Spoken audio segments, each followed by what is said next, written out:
तो अगर तुमने डेथ नोट सिर्फ एनिमे तक ही देखा है तो आज जो स्टोरी तुम देखने वाले हो शायद तुम यकीन भी ना करो कि ये भी इसी यूनिवर्स का हिस्सा है। एक ऐसा किलर जो एल से ऑब्सेस्ड था, एक ऐसा इंसान जो अपनी जान देने के लिए भी तैयार था बस इसलिए ताकि दुनिया का ग्रेटेस्ट डिटेक्टिव उसे कभी भूल ना पाए, और एक ऐसा केस जिसे समझने के लिए हमें क्लूज, पैटर्न्स और लाइज के एक मेज में उतरना पड़ेगा। और हाँ, क्योंकि ये एक लाइट नोवेल है तो हो सकता है कुछ जगह मेरी बातें और स्क्रीन पर चल रहे क्लिप्स परफेक्टली मैच ना करे। मैंने पूरी कोशिश की है कि विजुअल स्टोरी से हो, लेकिन थोड़ा एडजस्ट कर लेना इस बार। बस एक रिक्वेस्ट है, इस वीडियो को एंड तक जरूर देखना क्योंकि मेरी गारंटी है जब ये केस खत्म होगा तब तुम बियॉन्ड बर्थडे को सिर्फ एक सीरियल किलर की तरह नहीं देख पाओगे। तो बिना और वक्त गवाए चलो खोलते हैं डेथ नोट की सबसे मिस्टीरियस फाइल्स में से एक, the Los Angeles BB murder case.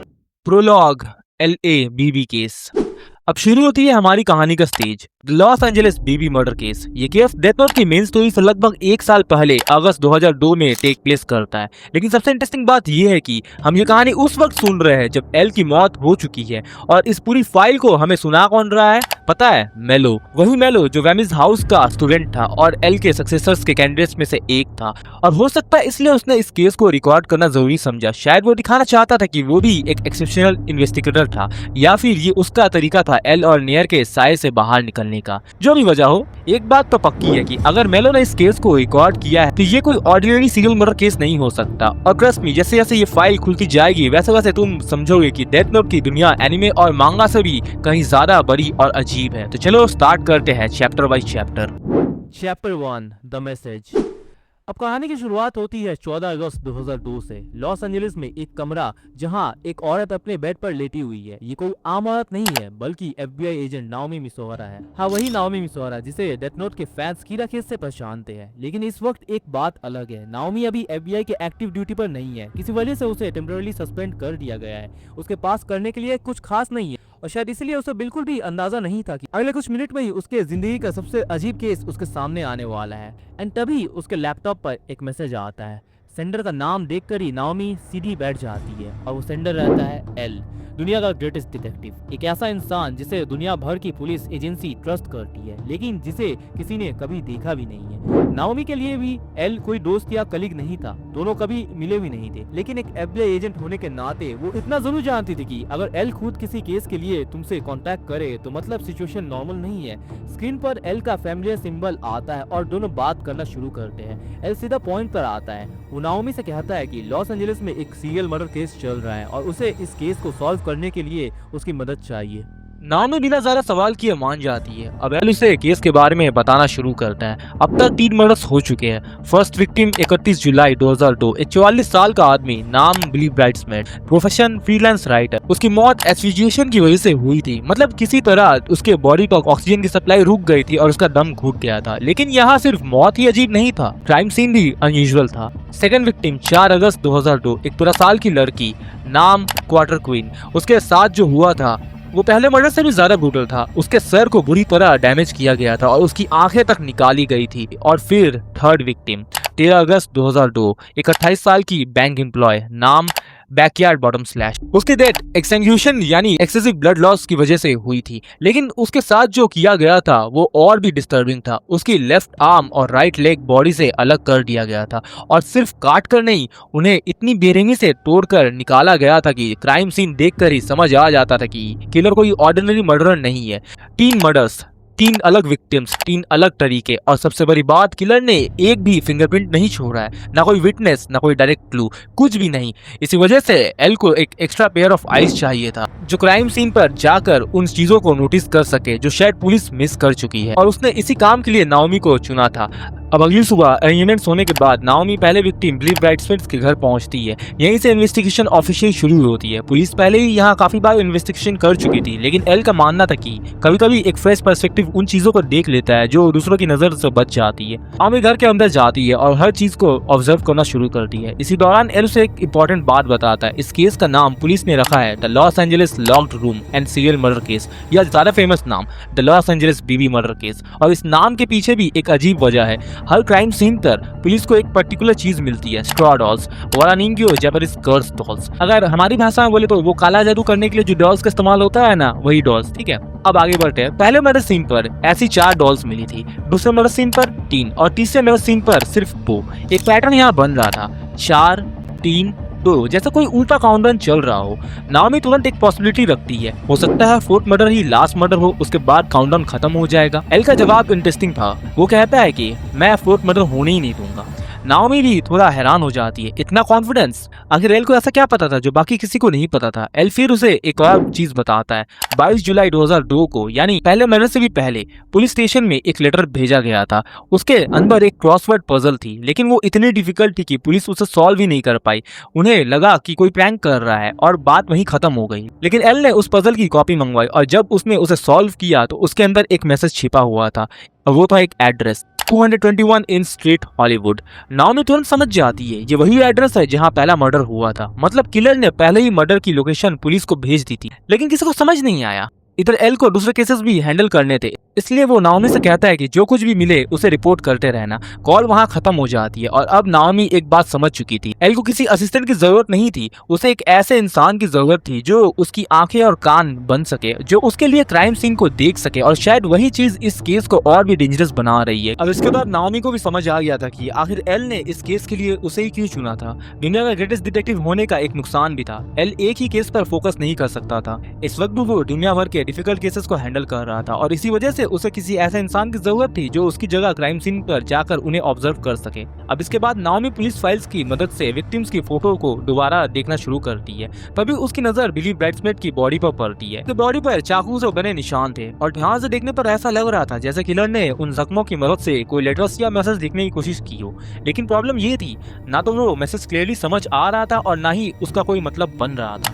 Naomi पूरे कमरे को एक बार फिर से चेक करती है, दीवारें, टेबल्स, खिड़की, हर एक कोने को, लेकिन उसे एक भी नया क्लू नहीं मिलता और वो सोचती है दूसरे कमरे में जाके कुछ और क्लूज खोजने का, शायद वहाँ कुछ मिल जाए। वो वापस दूसरे कमरे में जाने ही वाली थी कि अचानक उसके दिमाग में एक ख्याल आता है, अगर किलर ने सच में पूरे घर से फिंगरप्रिंट्स तक मिटा दिए हैं तो क्या पता उससे कोई छोटी सी चीज मिस हो गई हो। तभी उसे याद आता है एक जगह अभी भी बाकी है, बेड के नीचे। सच कहे तो उसे खुद भी नहीं लग रहा था कि वहाँ कुछ मिलेगा। इतनी ऑब्वियस जगह को पुलिस के मिस करने के चांसेस बहुत कम थे, लेकिन फिर भी कभी कभी इन्वेस्टिगेशन में सबसे छोटी पॉसिबिलिटीज को भी इग्नोर नहीं किया जा सकता और शायद नीचे से कमरे को देखने पर उसे कुछ नया नजरिया मिल जाए। यही सोचकर नाओमी बेड के पास झुकती है तो तभी अचानक अंधेरे से एक हाथ बाहर निकलता है। नाओमी तुरंत पीछे हट जाती है और अगले ही पल बेड के नीचे से एक आदमी बाहर निकलता है। उसने एक सिंपल व्हाइट टी शर्ट और ब्लू जींस पहन रखी थी। उसके काले बाल पूरी तरह बिखरे हुए थे, आंखों के नीचे गहरे डार्क सर्कल्स थे, जैसे उसने कई दिनों से ठीक से नींद ना ली हो। फिर नाओमी से इंट्रोगेट करती है कि आखिर तुम कौन हो, तो वो आदमी बिल्कुल कैजुअली नाओमी की तरफ देख कर कहता है, nice to meet you, please call me Ryu Ryuzaki. Chapter 2 Ryuzaki. अब बेड के नीचे से निकले उस अजीब आदमी ने खुद को रयू रियोजाकी बताया था। नाओमी अभी भी उस पर पूरी तरीके से भरोसा नहीं कर पा रही थी। आखिर कोई आदमी मर्डर विक्टिम के घर में बेड के नीचे छिपकर क्या ही कर रहा था। फिर दोनों लिविंग रूम में आकर बैठ जाते हैं और तब नाओमी एक और अजीब चीज नोटिस करती है। रियोजाकी बिल्कुल एक अनयूजुअल अंदाज में बैठा था, पैर ऊपर करके, घुटनों को अपने सीने से चिपका के, जैसे ये उसके लिए बिल्कुल नॉर्मल हो। इसके बाद रियोजाकी कहता है, मैं एक डिटेक्टिव हूँ, मुझे विक्टिम्स के पेरेंट्स ने हायर किया है। मुझे पता था कि यहाँ इन्वेस्टिगेशन चल रही है और इसीलिए मैं क्राइम सीन को देखने आया था, लेकिन फिर मुझे किसी के आने की आहट सुनाई दी, इसलिए मैं बेड के नीचे छिप गया। नाओमी उसकी बात ध्यान से सुनती है। रियोजाकी आगे कहता है, कभी कभी किलर्स क्राइम सीन पर वापस आते हैं, या तो कोई चीज भूल जाते हैं या फिर देखना चाहते हैं कि पुलिस उनके क्लूज को समझ पाई है या नहीं समझ पाई है। इसलिए मुझे लगा था कि शायद वापस आने वाला इंसान किलर ही होगा। अब रियोजाकी की बात सुनने के बाद नाओमी सिर्फ उसे इतना ही कहती है कि मैं भी एक डिटेक्टिव हूँ और मैं भी किसी के लिए काम कर रही हूँ, लेकिन वो कौन है ये अभी सीक्रेट है। रियोजाकी इस बात पर ज्यादा रिएक्ट नहीं करता। वो अचानक उठकर किचन की तरफ चला जाता है। कुछ सेकंड्स के बाद वापस आता है। उसके हाथ में जैम का एक जार था। वो उसमें सीधा हाथ डालता है और जैम खाना शुरू कर देता है। नाओमी उसे अजीब नजरों से देखती है। तब रियोजाकी उसे कैजुअली कहता है, मीठा खाने से दिमाग ज्यादा अच्छा काम करता है। फिर वो अपनी पॉकेट से एक कागज निकालता है, एक क्रॉसवर्ड पजल। उस पजल को देखते ही नाओमी की आंखें थोड़ी बड़ी हो जाती है। ये वही पजल था जो 22 जुलाई को पुलिस स्टेशन में मिली थी। वही पजल जिसे पुलिस ने प्रैंक समझ के फेंक दिया था और जिसे सॉल्व करने में एल को भी काफी मेहनत करनी पड़ी थी। ये तुम्हारे पास कैसे आई? नाओमी उससे पूछती है। रियोजाकी जवाब देता है, मैंने इसे सॉल्व कर लिया है। फिर वो उस एड्रेस की तरफ इशारा करता है, 221 इन स्ट्रीट हॉलीवुड। यही घर, यही पहला मर्डर सीन। मतलब किलर ने पहले मर्डर की लोकेशन पहले ही पुलिस को भेज दी थी और अगर उसने पहले मर्डर के लिए क्लूज छोड़ा था तो मुमकिन है कि उसने यहाँ पर भी अगले मर्डर के क्लूज छोड़ा हो। ये बात सुनते ही दोनों दोबारा इन्वेस्टिगेशन शुरू कर देते हैं।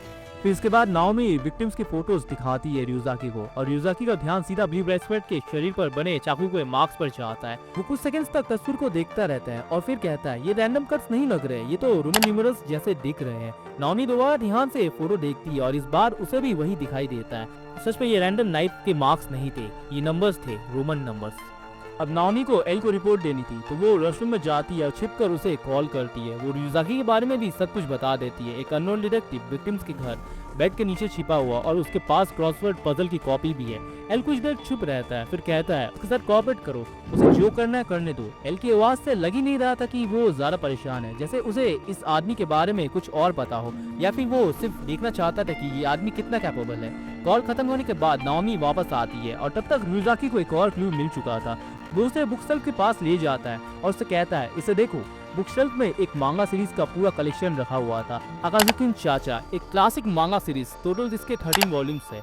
ryuzaki कहता है उससे मैं इस सीरीज का बहुत बड़ा फैन हूँ, इसके टोटल 13 वॉल्यूम है। फिर वो बुक शेल्फ की तरफ उंगली करता है, लेकिन यहाँ पर वॉल्यूम 4 और वॉल्यूम 9 नहीं है।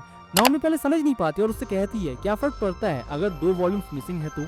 ryuzaki कहता है फर्क पड़ता है क्योंकि बाकी सारी बुक्स अपनी जगह पर है और सबसे अजीब बात बुक शेल्फ इतनी भरी हुई थी कि उसमें एक भी एक्स्ट्रा किताब रखने की जगह नहीं थी, फिर भी 2 वॉल्यूम्स गायब थी। नाओमी का दिमाग थोड़ा चलने लगता है। वो पूछती है तुम्हें वॉल्यूम 4 और वॉल्यूम 9 के एग्जैक्ट पेजेस याद है? ryuzaki बिना सोचे जवाब देता है वॉल्यूम 4 में 192 पेजेस थे और वॉल्यूम 9 में 184। नाओमी तुरंत दोनों को जोड़ती है और उनका सम निकालती है तो टोटल आता है 192 प्लस 184 इज इक्वल टू 376। अब वो बुक शेल्फ को दोबारा चेक करती है और उसे एक किताब मिलती है जिसमें एग्जैक्टली 376 पेजेस थे। लोग एक दूसरे को देखते हैं। किलर दोनों वॉल्यूम्स ले गया था और उनकी जगह जानबूझकर ये किताब छोड़ गया था, मतलब इस किताब में कुछ छिपा हुआ था। अब ये देखने के बाद नाओमी के दिमाग में आता है ब्लू ब्रेसलेट के बॉडी में कुछ रोमन नंबर्स में निशान थे और वो नंबर्स सामने आते हैं फिर, और वो नंबर्स थे 16, 59, 1423, 159, 13, 7, 582, 724, 1001, 40, 51 और 31। अब ये सुनने का ryuzaki कहता है लेकिन यहाँ पर तो एक प्रॉब्लम है, इस किताब में सिर्फ 376 पेजेस है, तो 376 से ज्यादा बड़े नंबर्स का हम क्या करेंगे, उसका क्या मतलब बनता है? ये पेजेस तो एग्जिस्ट ही नहीं करते किताब में। तब नाओमी एक आइडिया प्रपोज करती है, हम काउंटिंग को राउंड अप करेंगे, मतलब जैसे ही 376 पेजेस खत्म हो जाएंगे इसके बाद काउंटिंग वहाँ रुकेगी नहीं, वो दोबारा शुरू हो जाएगी। लेकिन इस बार 1 को पेज 1 नहीं बल्कि 377 माना जाएगा, पेज 2 बनेगा 378, पेज 3 बनेगा 379 और ऐसे ही आगे करते करते हमें बाकी सारे नंबर्स मिल जाएंगे। इसका मतलब ये था कि कोई भी नंबर चाहे कितना भी बड़ा हो उस किताब के किसी न किसी पेज पर मैप हो सकता था। काफी मेहनत के बाद दोनों सारे नंबर्स के कॉरस्पॉन्डिंग पेजेस ढूंढ लेते हैं और फिर उन पेजेस के फर्स्ट वर्ड्स के फर्स्ट लेटर्स को जोड़ते हैं। अब वो पता है क्या आता है? QUARTER, QUEEN, मतलब क्वार्टर क्वीन। दोनों कुछ पल के लिए चुप हो जाते हैं। ये दूसरे विक्टिम का नाम था, मतलब किलर ने अपने सेकंड मर्डर का क्लू पहले क्रैम सिंह ने ही छिपा दिया था। और अगर ये सच था तो एक बात और भी सच थी, ये किलर सिर्फ लोगों को मार नहीं रहा था, वो एक गेम खेल रहा था और उस गेम का अगला मूव शायद उनके सामने पहले ही रख दिया गया था। Chapter 3 opposition. वाटर क्वीन की नाम मिलने के बाद एक बात तो साफ हो चुकी थी, किलर मर्डर्स रैंडमली नहीं कर रहा था, वो हर क्राइम सीन पर अगले मर्डर्स का क्लू छोड़ रहा था। और अगर ऐसा है तो इसका मतलब ये भी है कि थर्ड विक्टिम के पास कहीं ना कहीं फोर्थ मर्डर का क्लू भी मौजूद होगा। अगले दिन 16 अगस्त 2002 नाओमी मिसोरा सेकेंड विक्टिम के घर जाने के लिए निकली थी कि अचानक उस पर पीछे से हमला हो जाता है। सब कुछ इतनी तेजी से होता है कि आम इंसान रिएक्ट भी नहीं कर पाता, लेकिन नाओमी आम इंसान नहीं थी। FBI एजेंट होने के साथ साथ उसे मार्शल आर्ट्स की ट्रेनिंग भी मिली हुई थी और खासकर उसने कैपोएरा की ट्रेनिंग ली हुई थी, एक ऐसी मार्शल आर्ट जिसमें अटैक और डांस का एक अजीब संगम होता है। FBI में उसका निकनेम भी था मिसोरा मैसेकर। वो तुरंत डिफेंसिव स्टांस ले लेती है, अटैकर उस पर एक और वार करता है, नाओमी उस अटैक को डॉज कर देती है और उसका सामना करने के लिए तैयार हो जाते हैं। लेकिन अगला पल और भी अजीब था, वो आदमी अचानक वहाँ से भाग जाता है। ना उसने दोबारा अटैक किया और ना ही नाओमी को खत्म करने की कोशिश की। नाओमी कुछ देर वहीं खड़ी सोचती रह जाती है, अगर उसका मकसद मुझे मारना होता तो उसे मौका मिल चुका था, फिर वो भागा क्यों? और तब उसके दिमाग में एक और पॉसिबिलिटी आती है, शायद वो मुझे मारने आया ही नहीं था, शायद वो सिर्फ मेरी एबिलिटीज देखना चाहता था, जैसे कोई मेरा टेस्ट ले रहा हो। ये सोच ही अपने आप में काफी डिस्टर्बिंग था।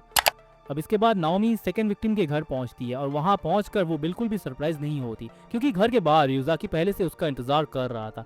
नाओमी ने सोचा था कि उसे अटैक के बारे में बताएगी, लेकिन फिर रुक गई वो। अगर युजाकी खुद इस अटैक में किसी तरह इन्वॉल्व था तो उसे बताना मतलब अपना हाथ दिखाना था। अभी के लिए चुप रहना ज्यादा समझदारी थी। नाओमी उसे कुछ नहीं बताती है। अब इसके बाद दोनों घर के अंदर जाकर इन्वेस्टिगेशन शुरू कर देते हैं। काफी देर तक हर चीज चेक करने के बाद भी उन्हें कोई नया क्लू नहीं मिल रहा था। तब युजाकी कहता है यहाँ कोई मैसेज मिले भी तो वो सिर्फ थर्ड विक्टिम तक ले जाएगा, लेकिन थर्ड विक्टिम तो हमें पहले से पता है।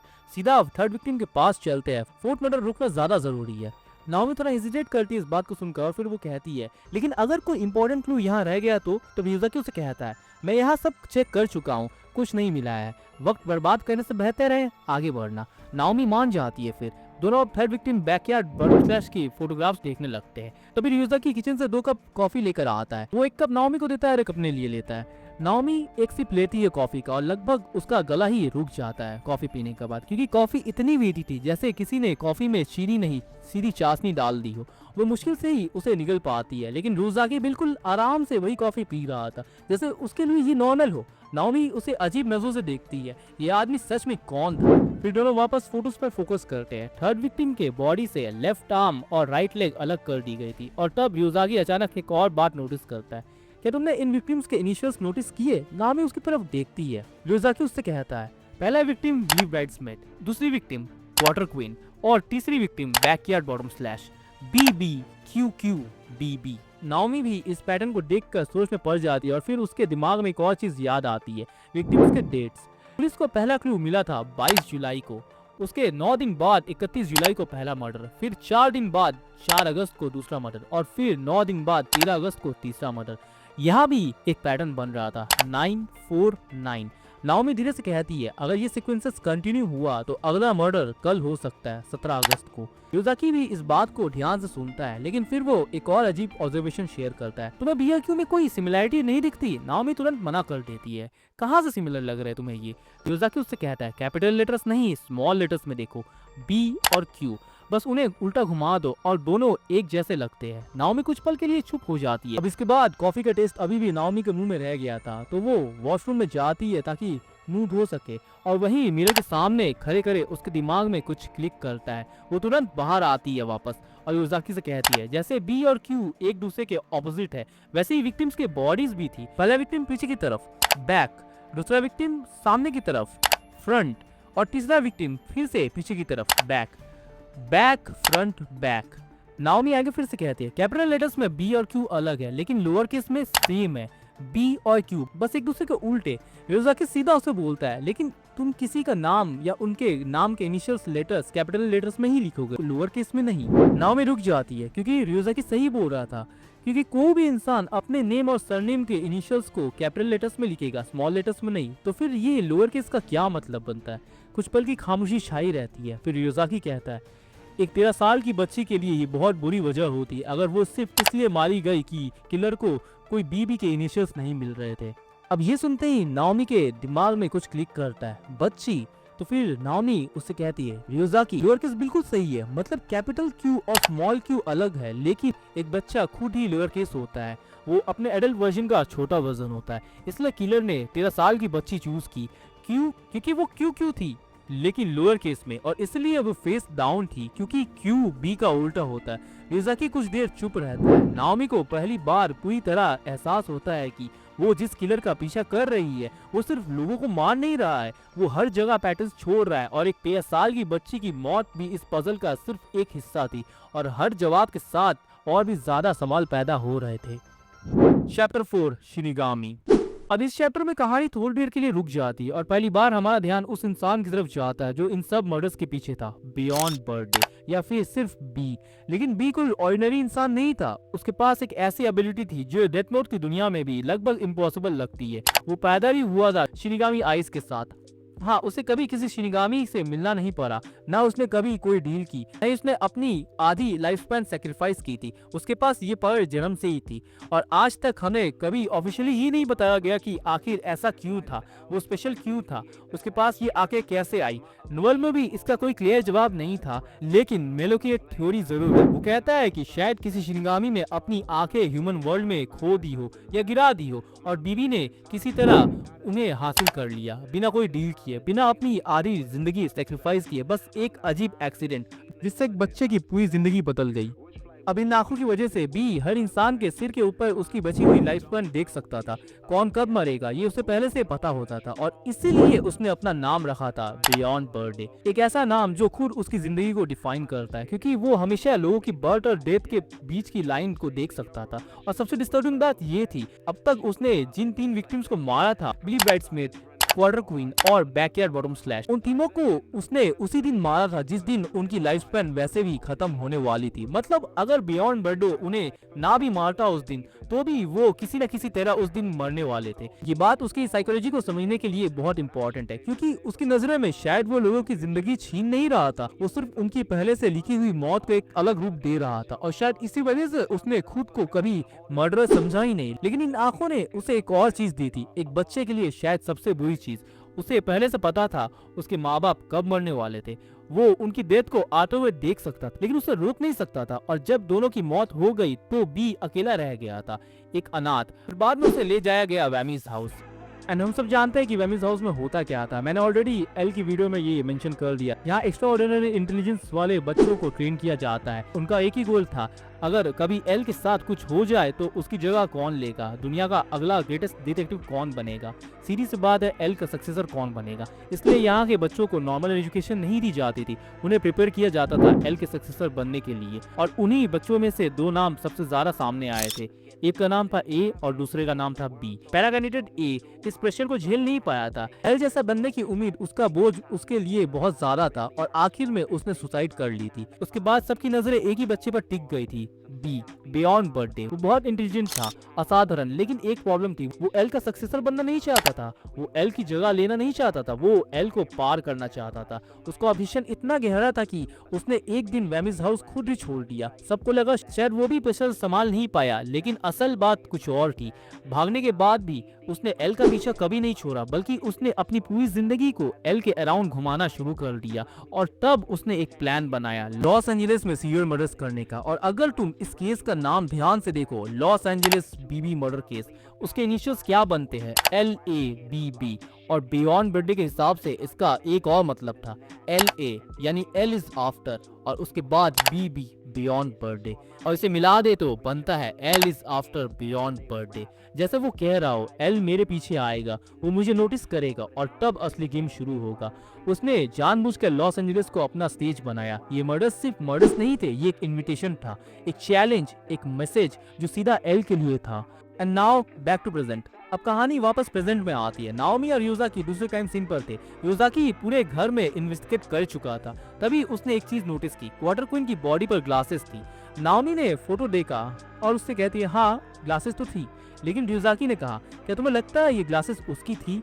नाओमी ने फोटो एल्बम चेक किया, एक भी फोटो में वो ग्लासेस नहीं पहनी हुई थी, कभी भी नहीं। नाओमी ने क्वार्टर क्वीन की माँ से फिर कांटेक्ट किया और फिर ये कंफर्म हुआ कि वो बच्ची ऑलमोस्ट कभी ग्लासेस नहीं पहनती थी, वो कांटेक्ट लेंसेज यूज करती थी, और जो ग्लासेस क्राइम सीन पर थी वो उसकी थी नहीं। किलर ने मारने के बाद वो ग्लासेस पहनाई थी उसे, और उसकी आंखें, यूजाकी ने कहा, शायद इसलिए निकाली गई थी। फिर काफी सोचने के बाद ग्लासेस से उन्हें एक क्लू मिलता है। ग्लास स्टेशन लॉस एंजलिस का एक एरिया था और उसी एरिया में सिर्फ एक इंसान था जिसके इनिशियल्स BB थे, बैकयार्ड बॉटम स्लैश, तीसरा विक्टिम। मतलब किलर ने दूसरा मर्डर सीन में ही तीसरा विक्टिम का एड्रेस छोड़ दिया था, सिर्फ एक पेयर ऑफ ग्लासेस की मदद से। वो एक ऐसी चीज थी जो पुलिस कभी नोटिस ही नहीं कर सकती थी, क्योंकि कोई भी ये नहीं सोचता था कि मर्डर विक्टिम के पहने हुए ग्लासेस उसके अपनी होंगी ही नहीं। अब नाओमी और यूजाकी लंच के लिए बाहर निकले हुए थे, लेकिन अलग अलग।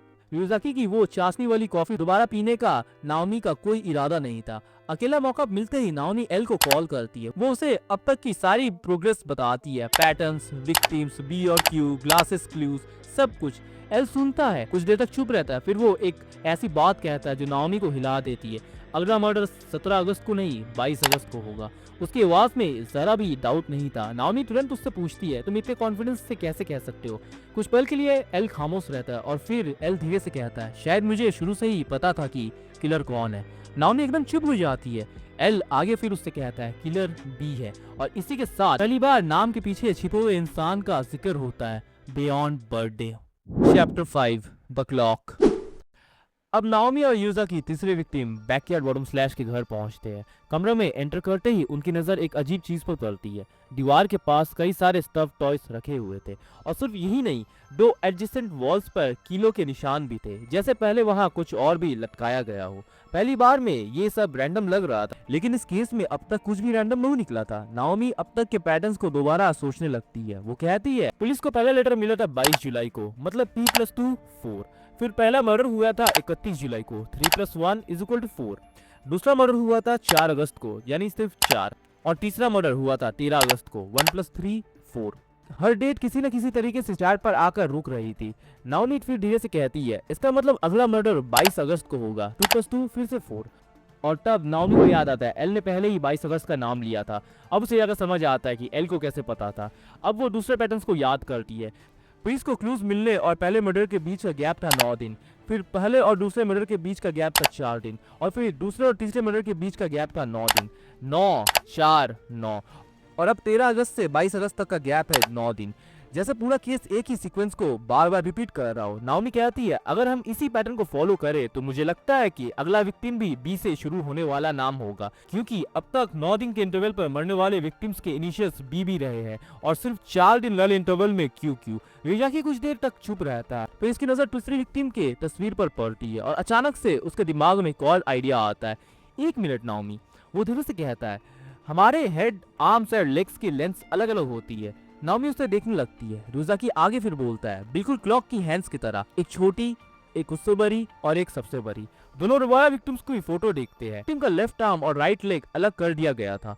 रुजाकी कहता है, हो सकता है किलर ने बॉडी को एक क्लॉक की तरह डिस्प्ले किया। और फिर आगे कहता है, हम हेड को आवर हैंड मान लेते हैं, आर्म को मिनट हैंड्स और लेग्स को सेकंड हैंड्स। और शायद इसीलिए उसने एक आर्म और एक लेग हटा दिया, क्योंकि क्लॉक में 3 ही हैंड्स होती है, 5 नहीं। भी रुजाकी एक प्रॉब्लम पॉइंट आउट करता है।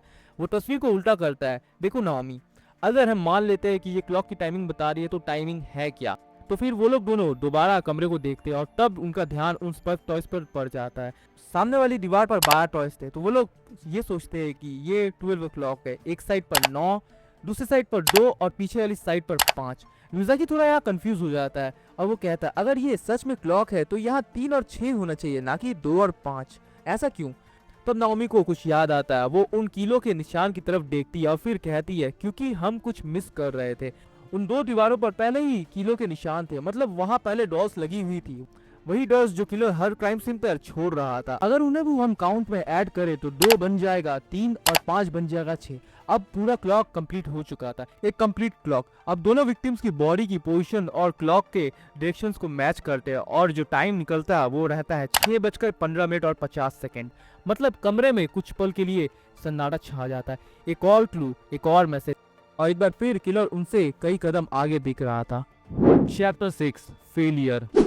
अब उनके पास एक नया क्लू था, 6:15 लेकिन प्रॉब्लम ये था कि ये सुबह के 6 बजे थे या फिर शाम के 6 बजे, AM या PM। युजाकी कहता है, अगर हम दोनों पॉसिबिलिटीज को देखें तो नंबर्स बनेंगे 6:15 या फिर 18:15 वे इस क्लिप पर काफी देर तक रिसर्च करते हैं और फिर युजाकी को कुछ मिलता है। 6:15 दरअसल पैसेडेना में एक अपार्टमेंट बिल्डिंग का कंस्ट्रक्शन अप्रूवल नंबर था। ये सुनते ही दोनों तुरंत उस बिल्डिंग की इंफॉर्मेशन निकालते हैं और उन्हें एक इंटरेस्टिंग बात पता चलती है। उस बिल्डिंग में 2 लोग रहते थे जिनके इनिशियल्स BB है। पहली थी ब्लैकबेरी ब्राउन, रूम नंबर 1313, और दूसरा blues हार्व baby split, room number 404। Naomi दूर से कहती है, विक्टिम इन दोनों में से ही कोई एक है।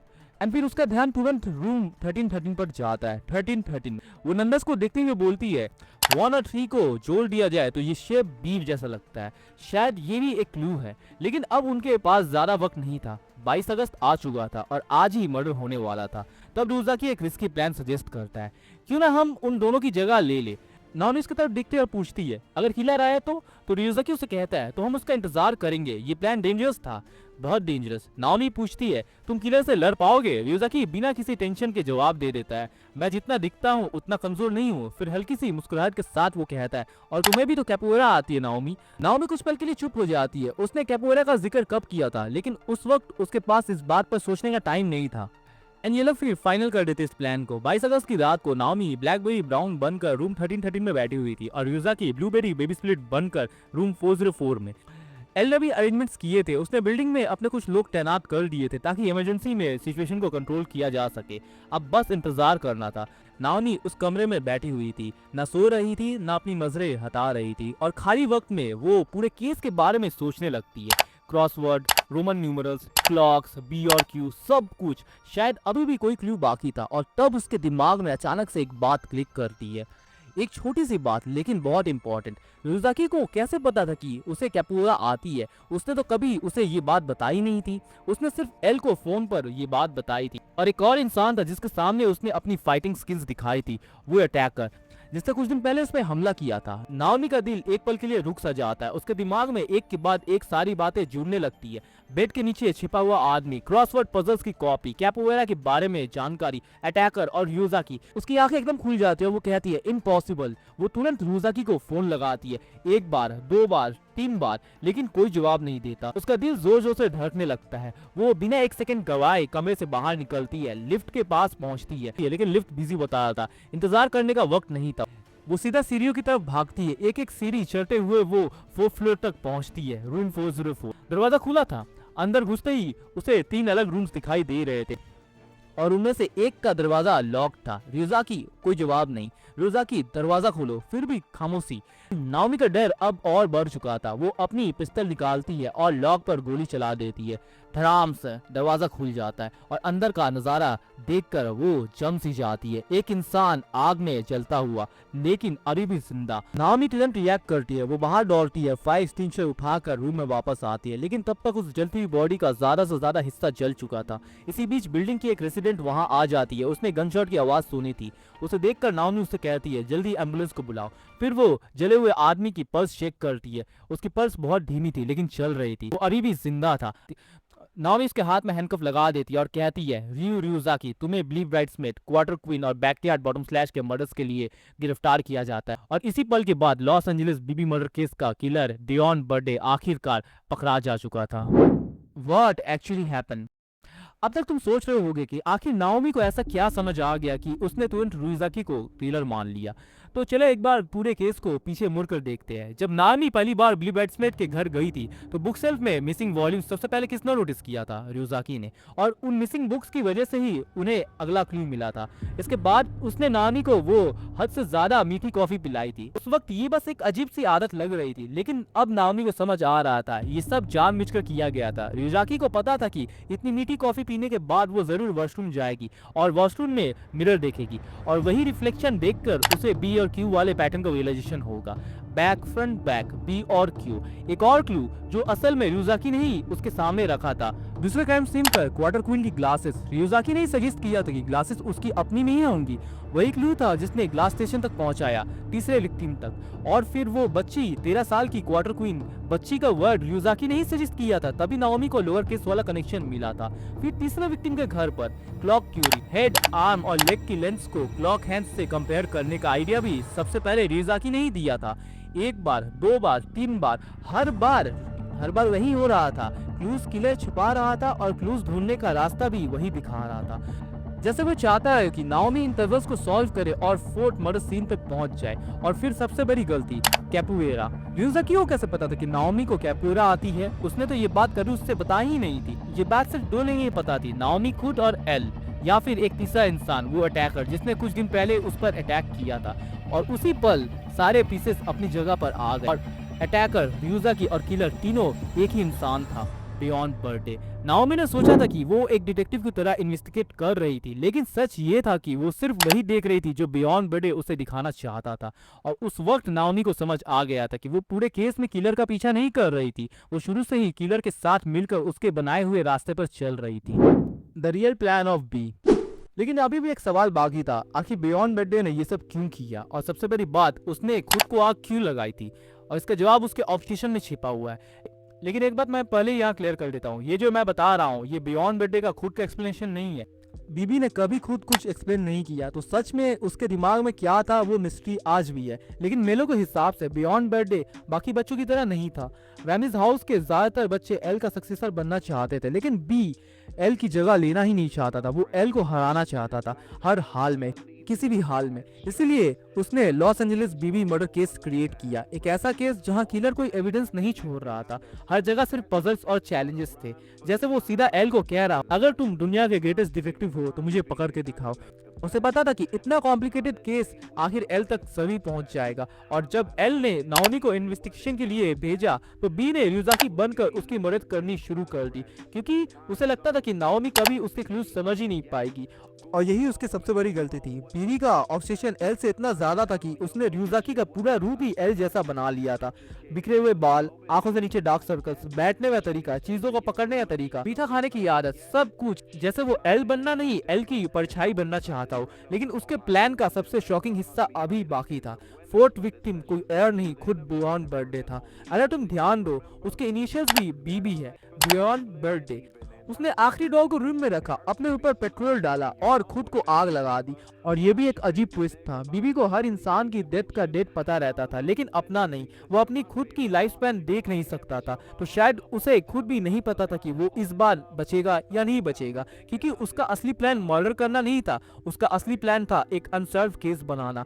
सोचो, अगर वो मर जाता तो किसी को कभी पता ही नहीं चल सकी रियुजाकी असल में बियॉन्ड बर्थडे था। किलर कौन था? अननोन। फोर्थ विक्टिम कैसे मरा? अननोन। और केस का मास्टरमाइंड? अननोन। ये केस हमेशा के लिए अनसॉल्व रह जाता, और एल अपनी जिंदगी में पहली बार एक ऐसा केस देखता जिसे वो सॉल्व नहीं कर पाया। बस यही बियॉन्ड बर्थडे की जीत होती। उसके लिए एल को फिजिकली हराना जरूरी नहीं था, उसके लिए इतना काफी था कि एल के रिकॉर्ड पर एक दाग लग जाए, एक ऐसा केस जो हमेशा के लिए अनसॉल्व रहे। और सच कहूँ, ये ऑब्सेशन इतनी डेंजरस है कि शायद डेथ नोट में बहुत कम कैरेक्टर्स इस लेवल तक गए हैं। लेकिन उसका पूरा प्लान एक इंसान ने बर्बाद कर दिया, नाओमी मिसोरा। और आयरनी देखो, बी ने हमेशा नाओमी को अनस्मेट किया। वो हर वक्त सिर्फ एल के बारे में सोचता रहा, सिर्फ एल को अपना ओपोनेंट मानता। उसने कभी ये सोचा ही नहीं कि एल ने नाओमी को इस केस के लिए किसी वजह से ही चुना होगा, और आखिर में उसकी हार का कारण एल नहीं बना, एक ऐसी डिटेक्टिव बनी जिसे उसने कभी सीरियसली लिया ही नहीं। Last page. अब लॉस एंजलिस बीबी मर्डर केस खत्म हो चुका था, बियॉन्ड बर्थडे पकड़ा जा चुका था, और नाओमी मिसोरा अपनी नॉर्मल जिंदगी में वापस लौटने की तैयारी कर रही थी। 1 सितंबर FBI ड्यूटी पर वापस जाने का दिन था। सबवे स्टेशन की तरफ जाते हुए उसकी नजर एक अजीब आदमी पर पड़ती है। स्टेशन के बाहर वो खड़ा था, white T shirt and blue jeans, आंखों के नीचे गहरे डार्क सर्कल्स, जैसे कई दिनों से वो सोया ना हो। नाओमी को एक अजीब सा डिजावू होता है, ये चेहरा जाना पहचाना क्यों लग रहा था, और फिर अचानक वही आदमी सीधा उसकी तरफ लपका। नाओमी ने एक पल भी नहीं सोचा, उसकी बॉडी ने ऑटोमेटिकली रिएक्ट किया। वो पीछे झुकी, घूमी और अपनी दोनों एरियो से उस आदमी के कंधे पर दे मारी, एक जबरदस्त इम्पैक्ट, और वो आदमी सीधा सबवे की सीढ़ियों से नीचे गिर जाता है। कुछ सेकंड्स की खामोशी रहती है वहाँ, फिर नाओमी तुरंत नीचे भागती है और उससे पूछती है, तुम ठीक हो? वो आदमी सीधा जमीन पर लेटा था, धीरे से बोला, वीडियोस में देखना और सच में करना काफी अलग है, अब समझ आया। नाओमी ने फिर अपना हाथ उसकी तरफ बढ़ाया, उसने पकड़ लिया। वो उठता है और उठने के बाद भी हाथ नहीं छोड़ता। कुछ पल के लिए दोनों वैसे ही खड़े रहते हैं, जैसे किसी अनजान बैटलफील्ड के बाद दो लोग हाथ मिला रहे हो। फिर वो धीरे से कहता है, तुम बहुत अच्छी हो, और हाथ छोड़ता है। नाओमी उसे जाने नहीं देती और उससे कहती है, रुको, किसी पे ऐसे हाथ नहीं डालते, ये क्राइम है। नाम क्या है तुम्हारा? वो आदमी रुका, मुड़ा और बिल्कुल उसी अंदाज में कहा जैसे किसी और ने कहा था, मुझे रियुजाकी बुलाओ। अब बस यही खत्म होती है नाओमी और एल की पहली और आखिरी मुलाकात। एक अजीब सी मुलाकात जिसमें नाओमी को कभी पता ही नहीं चला कि वो इंसान एक्चुअली कौन था। एंड ठीक इसके दूसरी तरफ बियॉन्ड बर्थडे गिरफ्तार हो चुका था। उसके बाद उसे कैलिफोर्निया की एक जेल में भेज दिया गया था। लेकिन 21 जनवरी 2004 को एक खबर सामने आती है, बियॉन्ड बर्थडे की मौत हो गई है। मौत का कारण मिस्टीरियस हार्ट अटैक। और अगर तुमने डेथ नोट देखी है तो तुम्हें शायद किसी और एक्सप्लेनेशन की जरूरत नहीं पड़ेगी, क्योंकि उसी समय दुनिया में एक और इंसान था जो सिर्फ एक नाम और एक चेहरा देखकर किसी को भी हार्ट अटैक से मार सकता था, और उसका नाम था लाइट यागामी। और इसी के साथ लॉस एंजलिस बीबी मर्डर केस की फाइल हमेशा के लिए बंद हो जाती है। यही था बस बुरहान रेड्डी की कहानी। एक ऐसा इंसान जिस जन्म से ही सबकी मौत दिखती थी लेकिन अपनी नहीं। एक ऐसा इंसान जिसने एल को हराने के लिए अपनी खुद की जिंदगी दांव पर लगा दी और आखिर में वो हार गया। लेकिन आयरनी ये है, उसे हराने वाला एल नहीं था डायरेक्टली, वो नाओमी मिसोरा थी। एक ऐसे डिटेक्टिव जिसे उसने कभी सीरियसली लिया ही नहीं, लेकिन एल ने ही उसे भेजा था, तो शायद आखिर में एल ही जीता।